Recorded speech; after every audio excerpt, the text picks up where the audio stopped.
بعض لوگ یہ دلیل دیتے ہیں کہ حضرت غوث پاک رفع یدین فرماتے تھے، اگر وہ منع ہے تو وہ کیوں فرماتے تھے؟ تو حضرت غوث پاک رضی اللہ تعالی عنہ سے سند کے ساتھ کوئی ایسی چیز ثابت نہیں کہ جس میں رفع یدین کرنے کا ذکر ان سے کیا گیا ہو۔ وہ منسوب کتابیں کہ ان میں سے بھی ایک،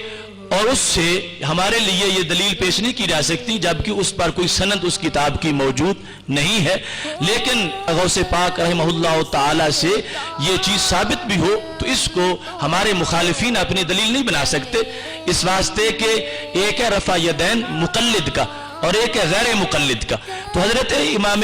اعظم ابو حنیفہ کی فقہ میں حیثیت اور حضرت غوث پاک رحمۃ اللہ علیہ کی جو تصوف میں حیثیت ہے، اس کے مطابق حضرت غوث پاک رحمۃ اللہ علیہ حنبلی تھے تو فقہ میں امام احمد بن حنبل کے مقلد تھے، اور یہ قانون ہے حدیث شریف میں اذا حکم الحاکم فاجتہد واصاب فلہ اجران، کہ مجتہد اگر اجتہاد میں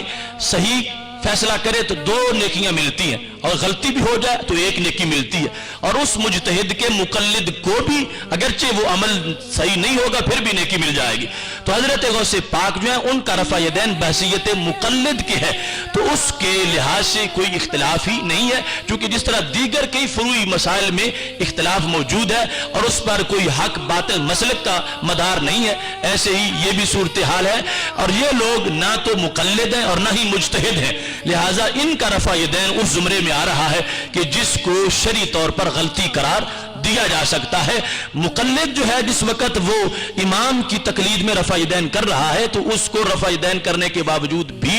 1 نیکی مل جائے گی، اور بالخصوص ماننا کسی کو اور حیثیت رکھتا ہے اور اس کے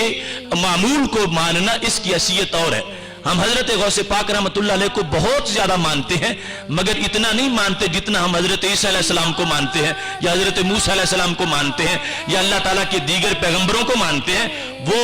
بنیادی ایمان کا حصہ ہے۔ لیکن اس کے باوجود اگر کوئی آج ہمیں کہنا شروع کر دے کہ تم اچھا عیسیٰ علیہ السلام کو مانتے تو ہو مگر ان کی شریعت کا یہ حکم ہے وہ تم نہیں مانتے، ان کا حضرت موسیٰ علیہ السلام کا یہ حکم ہے وہ تم نہیں مانتے، تو ہم کہیں گے ماننا اور انداز کا ہے اور عمل کے لحاظ سے نصاب اور ہے، اور یہ رسول اکرم صلی اللہ علیہ وسلم نے باقاعدہ تقسیم کر دی تھی۔ حضرت عمر رضی اللہ تعالی عنہ نے شعبہ جات جب تقسیم کر دیے، فرمایا اگر کسی نے قرات کا مسئلہ پوچھنا ہو تو حضرت ابی بن کعب سے پوچھا کرو، اور اگر فقاہت پوچھنی ہو تو حضرت معاذ بن جبل سے، اور اگر فیصلہ کروانا ہو تو حضرت علی المرتضی رضی اللہ تعالی عنہ سے۔ تو کیا حضرت علی رضی اللہ تعالی عنہ کو قرآن پڑھنا نہیں آتا تھا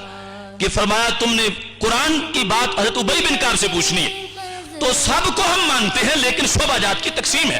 جس طرح اب وہاں اعتراض نہیں ہو سکتا تھا کہ یہ کیوں کہہ دیا گیا کہ قرآن مجید حضرت ابی بن کعب سے پوچھنا ہے، حضرت علی رضی اللہ تعالیٰ عنہ کو بھی تم مانتے ہو، ان سے کیوں نہیں پوچھتے؟ تو یہ اسپیشلسٹ ہونے کے لحاظ سے تقسیم ہے۔ تو حضرت امام اعظم ابو حنیفہ بحیثیت تابعی فقاہت کے مرتبے کے لحاظ سے فقاہت کے میدان میں ان کا مقام کہیں اونچا ہے، تو اس میں ان کی بات کو ترجیح دی جائے گی، اور تصوف و طریقت کے لحاظ سے حضرت غوث پاک رحمۃ اللہ علیہ اس میدان کے اسپیشلسٹ ہیں، تو اس میں ان کے قول پر عمل کیا جائے گا، تو ماننے کے باوجود کسی طرح کا کوئی اعتراض باقی نہیں ہے۔